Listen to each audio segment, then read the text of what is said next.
The Broncos face the winless Lions in Detroit on Sunday night. Should be a shootout. Despite the unbeaten start, Peyton Manning has the worst total QBR among the 9 QBs, currently 2-0.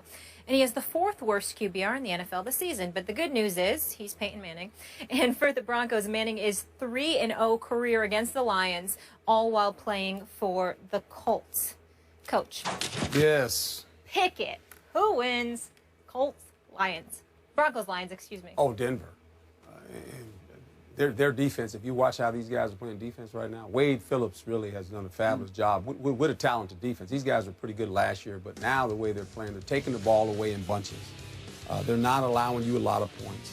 They're playing very good in known situations. Third downs right now are off the charts, only 10%. And in the red zone, only 20. This is why the point total's down. As we watch this offense struggle with the Denver Broncos, although I saw something last game that was kind of unique. What? When they struggled early in the offense that Coach Kubiak wants to run, he decided, you know what? Let me just put Peyton Manning in the gun, and you just go ahead and get us out of this mess. That's right. You got him out of the mess. Yep. Do I think he's the Peyton Manning of 2 or 3 years ago? No. Going forward, I want to see how they continue to play offense. But in Peyton's favor right now, he has a defense that is going to allow him a short field, and the defense has won the first 2 games, by the way. They've scored twice.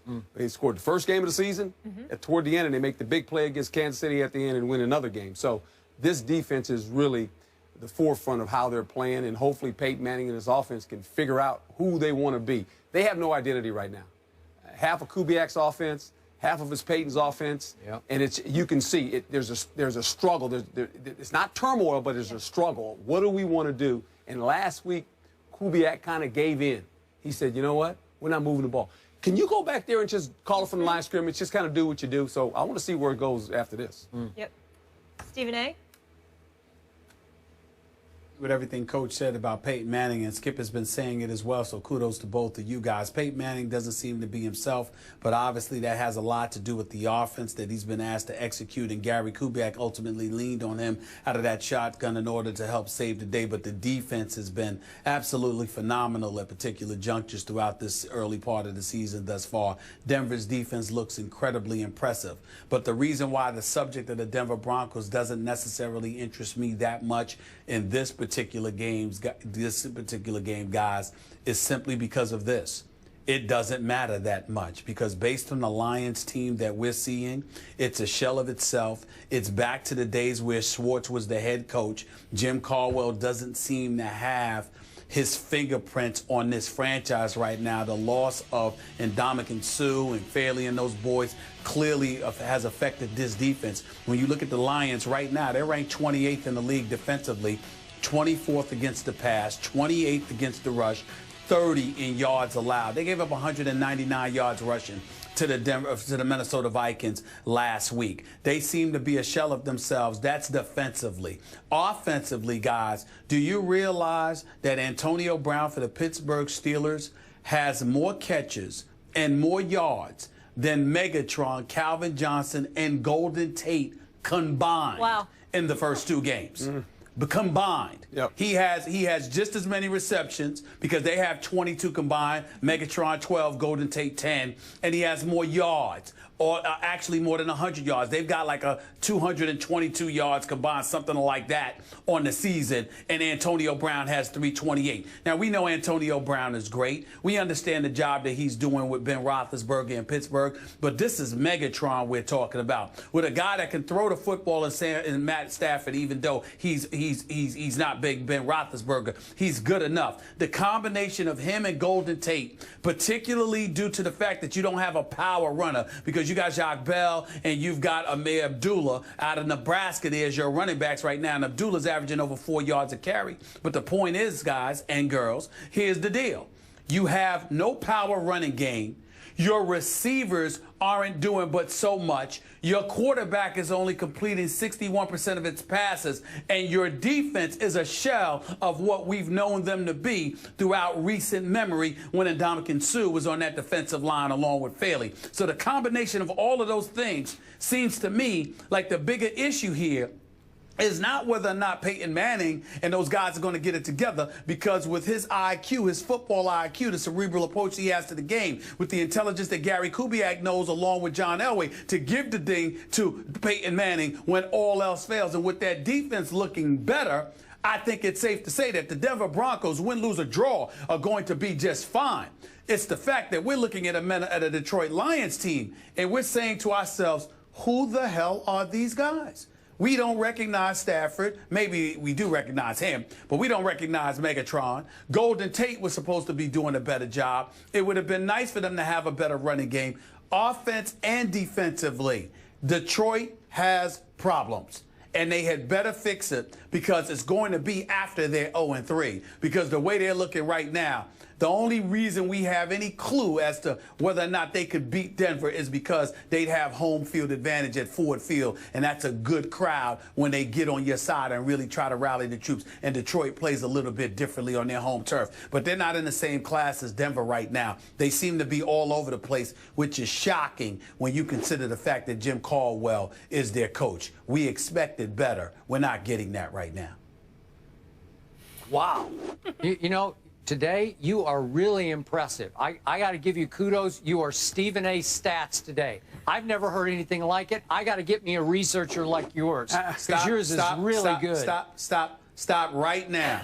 The person who deserves credit for all of that is Skip, because, Coach, literally, Skip Bayless has me at home.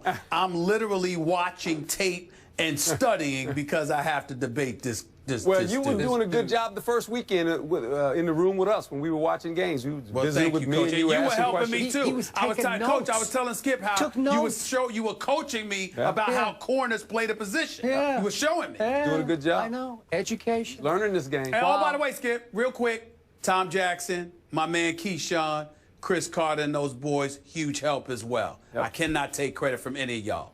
Shout out to the county crew and Herm. That hasn't helped you in picking games so far this year. That's true. A whole nother issue. We knew it was coming.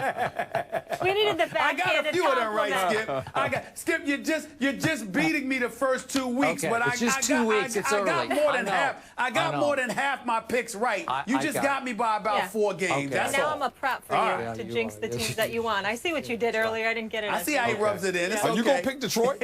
Huh? Yeah, Detroit? now because your I'm back's not against picking the wall. Detroit. Back to business. I agree with everything you said about the Lions. But here's what's ironic about it. I always thought something was missing on that football team with Sue on it. Yeah. Something was missing. No. Now a whole lot more is missing, right? Right. There's a Matthew Stafford issue. He's beat up. We know that. He's got some physical ailments. We know that. And mental ailments. Okay, well, here's my point. Now, I don't want to be too harsh here, because I like him personally a lot. Good guy. So do I. Okay, but he's like a more talented Kirk Cousins, in that sometimes when you least expect it, he'll start throwing it to the other team like crazy. Yeah. He will, and he'll miss throws. He comes and goes. When he's on, he could be big time on. But right now, he's not. His team's not on. All the things you guys said. So I like Peyton and his team, and I'm glad you brought it up. The wind changed directions up there in the Rocky Mountains last week, even though it was going on in Kansas City. But there was a big wind change from north to south, because I think Gary Kubiak finally realized I still have to let him do what he does, even at 39. Yep. I have to. It's our only chance, because we have a hellacious defense. It could be the best defense in football right now. It's hard to score on this team. It's hard to do much against them. They're all over the field. They're athletic. They play fast. They play physical Reminds me of the Orange Crush. It is kind of Orange Crushy. It is. That's, we're going way back into our day, but they're orange crushing people. You're right. So look, Peyton Manning's QBR, and I know I love this stat, but it's all the way down to 41, scale of 0 to 100. That ranks 20. You pointed out in reverse, but it's 29th out of 32. Now here's the great irony of that. The 3 below him are all former #1 overall picks. Andrew Luck, Alex Smith, Sam Bradford. They all went #1, and they're below him in QBR. This will probably change. But look, the reason Peyton's is a little misleading is that the other night against the arch rival in their asylum of a stadium, and you coach there. There was. Okay, hey, does it Our get much place to louder? play doesn't get, it was, unbelievable. Okay, so there's 2:27 left in the game. It's teetering, and Peyton says, "Watch this." I thought that was special because No doubt. Peyton Manning said, "I'm going to go 80 yards in 10 plays. I'm going to hit my little guy, Emmanuel Sanders, our friend of our show, for 19 yards for the winning touchdown." Yeah. That's vintage Peyton, right? Oh. I thought he looked like 29-year-old Peyton. Let me ask right? you this, though, Skip, and Stephen A. can probably chime in on this, too. When he got the ball in the last possession, there was no doubt in my mind. I go, he's going to do this. You did? Okay. He's just going to do it. He's just going to. Okay. They've given him too many chances not to do it. All right. He's going to find a way to do it. He did it. Well, then he's fine. He's just fine, and they're going to be just fine, and they're going to win their division. I don't see any threat. We're all betting Yeah, I on picked number it too. 18 here.